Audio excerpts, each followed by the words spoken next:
Alrighty guys, well it's almost summer again, and of course that means we gotta get the car as ready as we possibly can.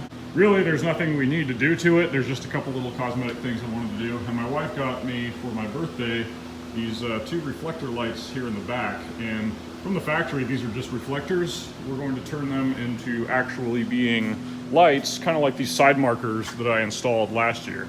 And they'll be black and tinted and should really look really good because that's just kind of off there in the back with that part still being red. So we're gonna get those changed to some tinted lights and should look pretty good when we're done. So the first thing you're gonna wanna do is to go ahead and throw a jack underneath your car, jack it up, just so that way you can get to the backside. There is some 10mm nuts that hold these reflectors in, and we're gonna have to pull those out. So that's what we're gonna go ahead and do. So just so you guys can kind of see, here's the tailpipe right here. And then kind of to the left of that, you can see the little 10mm nut right there. That's what we're going for. So we're gonna go and pull that out of there. So to get those nuts off of the factory reflectors, this is what I used.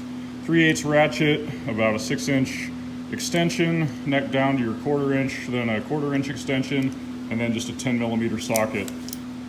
I was able to shove that up in there and get those nuts out, no problem with that. So I just got this first light out, figured I'd go ahead and show you guys. It's really not much of a 10mm nut that goes on there. It fits a 10mm wrench, sort of, but it's, as you can see, it's not really much of a nut. Other than that, if you're looking at the back, you can see where the nut was on there.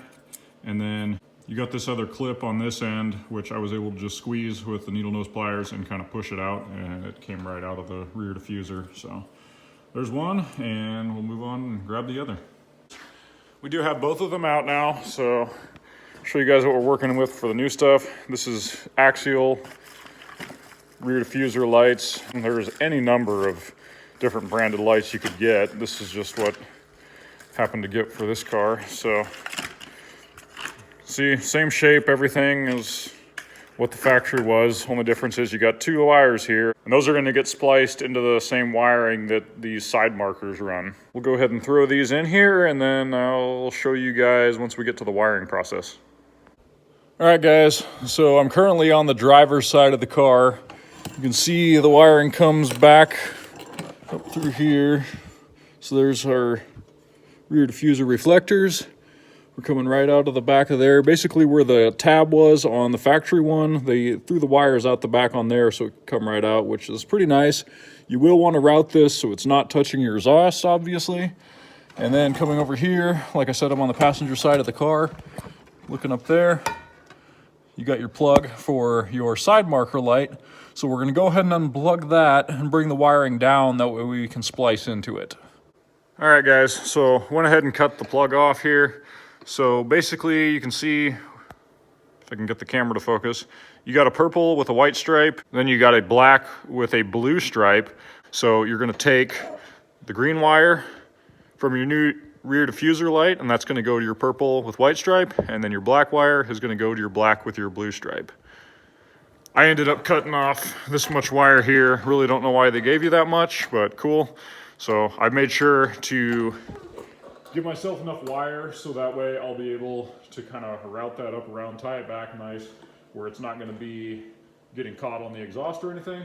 So we got plenty of wiring. We'll go ahead and strip these. Make sure you use a weatherproof connector. That's going to be very important. I'm going to go ahead and use just some heat shrink butt connectors. You can use whatever you want. A lot of people will probably say that's not the way to go. Probably isn't. There's probably way better ways you could go. That's just what I'm going to do. I'll go ahead and get this connected up and kind of show you guys how I have it tied back when we're all done. So as you guys can see, it's kind of routed up around here. It's not going to connect with the exhaust tip at all. There's no chance of that. And then just kind of zip tied it to the side marker harness all the way along, and we're good to go. One more thing to keep in mind once you've got these in, guys, make sure you put the little 10mm nut on the back side of there. These do not stay in by themselves. They do need that nut. There's the tab on the one side that kind of clips in, but the other side does require that nut. And the lights that I got did not come with extra nuts, so you want to make sure you keep your old ones. And they go on the same way as the factory ones. It's just a plastic peg that isn't threaded. You got to shove it on there, twist it on. It grabs no problem, and it'll hold those lights in place perfectly. So that's going to be a wrap on this install, guys. As you can see now, those diffuser lights really get tied in with the side marker lights, so everything looks real nice and clean. If you guys got any questions on this install, make sure to let me know. I'll be happy to help you guys out. Otherwise, we'll catch you guys in the next video.